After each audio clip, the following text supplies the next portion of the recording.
Hola con todos, ahora hablaremos sobre el desarrollo de la educación a lo largo de la historia, en la cual hablaremos de cuatro temas importantes que son las políticas educativas, historia del Ecuador, la educación, marco legal y la laicidad. Iniciaremos con las políticas educativas. ¿Qué son? Son la parte de las políticas del Estado que proponen herramientas para asegurar la calidad de una buena educación. Estas están en nuestro país desde el 2006. Se están implementando políticas a través de programas de desarrollo y proyectos orientados a la mejora de la educación. Su objetivo general es certificar la calidad de la educación nacional con igualdad, visión, interculturalidad e exclusiva, desde una orientación de los derechos y deberes para fortalecer la formación ciudadana y la unidad en la diversidad de la sociedad ecuatoriana. Luego tenemos la educación en nuestro país, que está reglamentada por el Ministerio de Educación, que se encuentra seccionada por educación fiscal, educación fiscomisional, educación municipal, educación particular, educación laica o religiosa y educación bilingüe. Las características de las políticas educativas son la implementación de gobierno, percepción de problemas, definiciones de objetivos y procesos. En el mapa del proceso político tenemos un círculo al que se rige, que son problemas educativos, definición de problemas educativos, identificación de respuestas o soluciones alternativas, evaluación de opciones, selección de opciones de políticas educativas, implementación, ejecución y la evaluación. A continuación sigue mi compañera con la historia del Ecuador y la educación. Historia del sistema educativo. La obra educativa de Vicente Rocafuerte, quien pertenecía a una empresa de difusión de la educación lancasteriana, a la cual se integró cuando estaba en México y a la que recurrió cuando quiso en su gobierno difundir esta educación en el Ecuador. Este tipo de educación despertó caminos autodidácticos principalmente en las mujeres.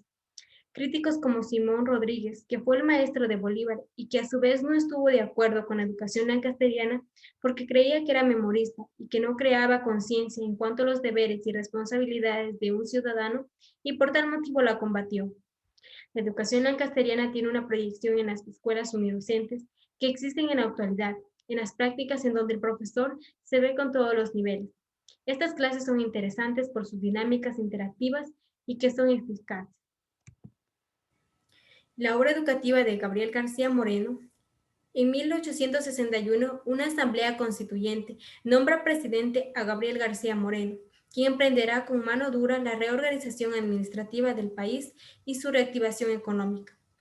El clima de constante zozobra vivido por el Ecuador había impedido la estabilidad y el progreso educativo, es decir, hubo un gran declive que tiene que ver con el marco de disolución del Ecuador como país.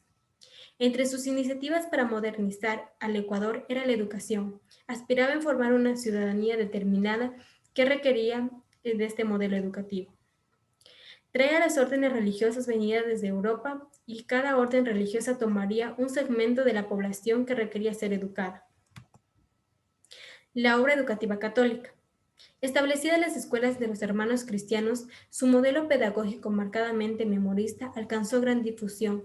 Varias generaciones de ecuatorianos, incluso importantes intelectuales liberales, se formaron en sus escuelas.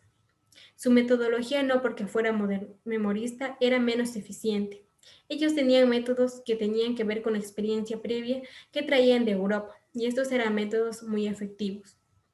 En esta propuesta pedagógica agrupaban a los estudiantes por niveles o grados, de acuerdo a su edad. A diferencia del modelo educativo anterior, su propuesta pedagógica es ser la educación católica como moral y disciplinaria. La educación de los hermanos cristianos buscaba la formación de individuos productivos. Las clases de comercio, contabilidad y técnicas de agricultura permitirían a muchas personas independizarse de las relaciones de servidumbre, siendo tan común en aquel tiempo. La obra educativa de Eloy Alfaro. La revolución liberal y la etapa post-liberal no presentan grandes avances en la cobertura educativa. Su mérito reside más bien en el contenido y la calidad que imprimió a la educación pública. Eloy Alfaro fundó uno de los más grandes y emblemáticos colegios nacionales del país, otros grandes clásicos y una sociedad más inclusiva que pretendía el luchador.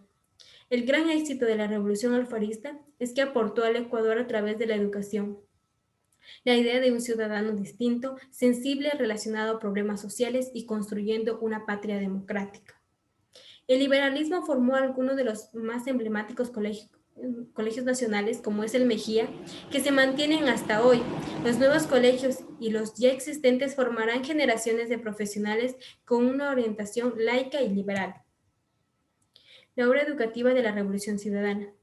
Se concientizó acerca de los derechos de la infancia y el derecho a la educación que antes habían sido vulnerados. El Ecuador ya casi ha resuelto los problemas de la cobertura de educación para todos y todas. Sin embargo, los temas a futuro son los que tienen que ver con la calidad y orientación de esta educación. La revolución educativa amplía horizontes de la educación, es decir, brinda mayor oportunidad a los estudiantes para ingresar a un centro educativo, ya que antes este número era limitado. Empieza también aquí la recategorización por méritos y preparación, es decir, entre más te preparas, mejores oportunidades tienes. Marco legal educativo. El marco legal educativo es un conjunto de todas aquellas normas que caracterizan el sistema educativo ecuatoriano y que orienta su funcionamiento. Se componen fundamentalmente de tres textos importantes, que son la Constitución de la República del Ecuador del año 2008, la Ley Orgánica de Educación Intercultural y el Reglamento de la LOI del año 2011. También está el principio de la jerarquía y sus normas, que aquí nos dice que la Constitución de la República del Ecuador del año 2008, la Ley Orgánica de Educación Intercultural OEI, el reglamento de la OEI, decretos, acuerdos ministeriales. Está también la Asamblea Constituyente, la Asamblea Nacional, el Gobierno y el Ministerio de Educación. Están las declaraciones generales y descripciones específicas. Podemos también aquí observar al Sistema Nacional de Educación, que aquí nos dice que la educación inicial 1, que va desde los 0 hasta los 3 años, educación inicial 2, desde los 3 hasta los 5 años, está educación básica, que cuenta con inferior, medio y superior, también está el bachillerato BGU y el bachillerato técnico. Podemos aquí observar al sistema hispano, que cuenta con el Ministerio de Inclusión Económica y Social, el Ministerio de Educación Ambiental. Tenemos el sistema de educación bilingüe, que es el Ministerio de Inclusión Económica y Social, la Secretaría del Sistema de Educación Intercultural Bilingüe, la Secretaría del Sistema de Educación Intercultural Bilingüe. Tenemos las características del marco legal, que son los derechos a los ciudadanos, obligaciones del Estado hacia los ciudadanos y obligaciones de los ciudadanos hacia el Estado. Están también las declaraciones generales y las prescripciones específicas. Muy buenos días con todos. Yo les voy a presentar un tema muy importante que se enfatizó durante el primer interciclo de la asignatura de Cátedra Integradora, que es la libertad religiosa y el Estado laico en el Ecuador. Nosotros hemos enfatizado dos aspectos muy importantes, que es el marco normativo. La Constitución de la República del Ecuador otorga una importancia especial a la libertad y a la igualdad religiosa.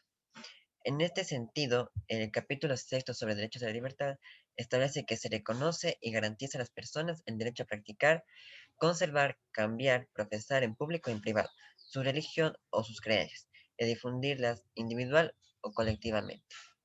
También se consagra el derecho a la libertad religiosa y en general no se requiere una legislación secundaria para el ejercicio de este derecho.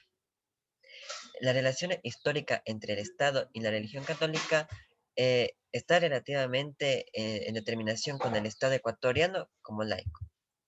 Y también tenemos al Estado laico, la libertad religiosa y la política pública, que es que en el Ecuador se evidencia avances en la garantía del derecho a la libertad religiosa. Así como ejemplo, en la Constitución de 2008 se prevé derechos vinculados con la libertad religiosa, así como también se establece al Estado como garante de este derecho. Nosotros también hemos realizado algunas comparaciones importantes, que es, por ejemplo, la libertad religiosa. Consta que la libertad religiosa es un derecho inherente de las personas, que emana de su dignidad. La libertad religiosa implica tener una religión o no, y vivir de acuerdo a ello. También tenemos al Estado laico. El Estado laico es aquel que reconoce y garantiza la libertad de conciencia y de religión.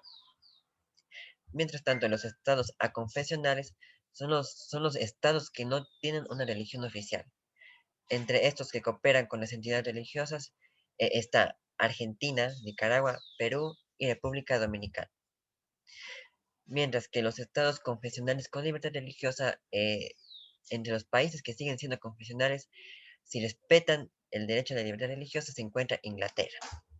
Y finalmente el estado confesional, que es aquel que profesa oficialmente una religión. Entre los países confesionales que además de consagrar como oficial una religión, respeta la libertad de cultos. Tenemos como ejemplo a Panamá, Honduras y Costa Rica.